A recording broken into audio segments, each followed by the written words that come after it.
Эрдэнэт хотод анх 1978 онд 120 ортой хүн эмнэлэг байгуулагдаж байсан. Үүнээс хойш 30 гаруй жилийн хугацаанд хүн амын тоо нэмэгдэж өнөөдөр 100 орчим мянгад хүрсэн байна. Тиймээс эмнэлгийн хүртээмж хаанаач хүрэлцэхгүй байгаа учраас Эрдэнэт үйлдвэрийн санхүүжилтээр Эрдэнэт медикал эмнэлэг баригдаж байна. Өтрийг шийдсэн байна. За тийм учраас одоо ерөнхийдөө хийн системд холбогдсон гэдгийг онцолж хэлмээр байна. Тухайлбал барилга бүртээ одоо энэ хүчил төрөгчийн шугам байгаа.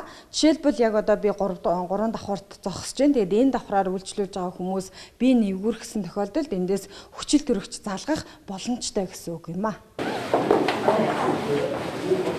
Эрдэнэт медикал эмнэлэгт MRI, компьютер томограф, хитавен ангиограф гэгчлэн 3 дугаар шатлалын эмнэлэгт шаардлагатай сүүлийн үеийн тоног төхөөрөмжийг суйрлуулжээ.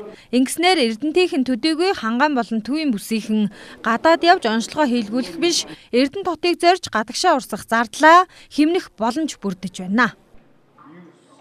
Өргөн тийм ээ тохиолддог илэгний өвчний онцлогоо эмчилгээ байгаа. Тэгэхээр энэ дээр бас бид нэр онцлогоон дээрш тэр эмчилгээнд дээрш тэр нэлээд их тийм өргөн хэмжээний хүрээнд одоо тусламж үзүүлэх боломжтой гэж үзэж байгаа. Тэгээ мэдээч хэрэг уул уурхайн одоо үйлдвэрийг түшгэлсэн уул уурхайн хот учраас тийм ээ одоо бас манай улсад чинь уул уурхайн салбар нэлээд эрчимтэй хөгжиж байна. Тэгэхээр мэргэжлэр шалтгааллах өвчний онцлогоо эмчилгээ гэсэн 3 үндсэн тэргүүлэх чиглэл байгаа. Тэгэхээр байгаа тийм ээ тоног төхөөрөмж болон боломжийнхаа хүрээнд мэдээч хэрэг хүртээмжтэй эрүүл мэндийн тусламж үзүүлэхийг л зорино.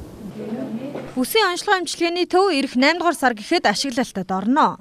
Өдөрт ойролцоогоор 500 орчим хүн үйлчлүүлэх боломжтой юм байна. За энэ эмнэлэг байгуулагдсанаар 130-аад хүн шинэ ажлын байртай болж байгаа. Үүнээс гадна хамгийн сүүлийн үеийн техникийг ажилуулах мэргэжилтнүүдээ үндэсний анагаахын их сургуультай хамтран бэлтгэж байна. За Эрдэнэт медикал эмнэлгийг барихад 50 орчим сая долларын хөрөнгө оруулалт хийгдсэн. Үүний 20 орчим саяыг нь тоног төхөөрөмж авахд зарцуулсан байна. Баццэг Алтан Багнаар мэдээллээ.